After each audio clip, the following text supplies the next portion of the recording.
Oui, bonsoir tout le monde. Ce soir, c'est un velouté aux échalotes et aux champignons de Paris. C'est une recette qui est inspirée d'une recette Weight Watchers. J'ai changé deux petites bricoles, à savoir les échalotes. Là, il était préconisé 16 échalotes. Moi, j'en ai mis que 6 que j'ai coupées en morceaux. Ensuite, ce que j'ai changé, c'est aussi, il fallait de la margarine, j'en avais plus. Alors moi, j'ai mis 2 cuillères à soupe d'huile d'olive. Il nous faudra du sel et du poivre. Là, j'ai un bouillon, là c'est 1 litre d'eau avec un cube de bouillon de volaille que j'ai émietté. Là, j'ai coupé 2 tranches de pain de campagne en morceaux. J'ai du persil, c'est du persil congelé. Si vous avez du frais, ah, ça y est, je viens d'allumer mon Cookéo.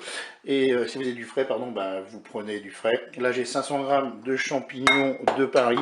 Et il me faudra, 4 cuillères à soupe de crème fraîche. Eh bien, c'est parti. On va tout simplement commencer par se mettre en mode manuel.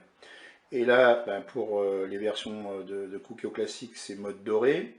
Pour les autres, c'est cuisson classique, on fait OK, puis mode doré. Donc on arrive à la même chose. Et puis là, qu'est-ce qu'on va faire? Eh bien, on va mettre l'huile d'olive dans notre cuve. On va attendre que l'huile chauffe. Allez, mon huile est chaude, je vais pouvoir faire revenir mes échalotes.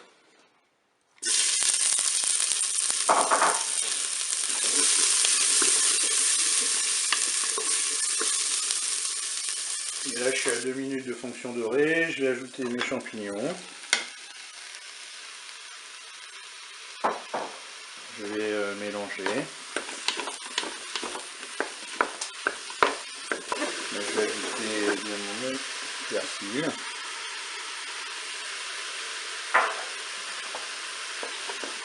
Je vais ajouter mon bouillon, donc 1 litre d'eau avec un cube de bouillon de volaille. Maintenant, je vais saler. Après, je rectifierai, j'en mets juste un petit peu. Je poivre.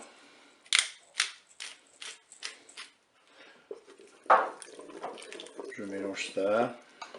Voilà, on est à 4 minutes de fonction dorée. Maintenant, je vais programmer ma cuisson. Donc, je vais arrêter la fonction dorée. On va passer en cuisson sous pression ou cuisson rapide. Et puis là, on va mettre 8 minutes. Je fais OK avec un départ immédiat. Je peux fermer mon four. Bien, je vous dis à tout à l'heure pour la suite de la recette. Allez, la cuisson est terminée. Je vais arrêter mon Cookéo. Je vais ouvrir le couvercle. Et bien maintenant, je vais mixer. Alors, voilà, j'utilise ce genre d'appareil, voilà, parce qu'on m'a posé la question, si ça n'abîmait pas de le faire directement dans la cuve. Non, puisque la petite hélice que vous voyez là ne touche pas la cuve, le fond de la cuve du Cookéo. Donc maintenant, je vais pouvoir mixer. C'est parti.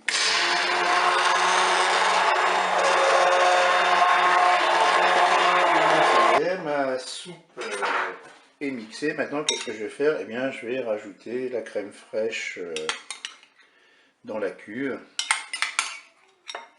Je vais bien sûr mélanger. Et une fois que tout ça sera bien mélangé, il ne me restera plus qu'à servir cela chaud. Eh bien, je vous dis au revoir et à bientôt pour d'autres recettes.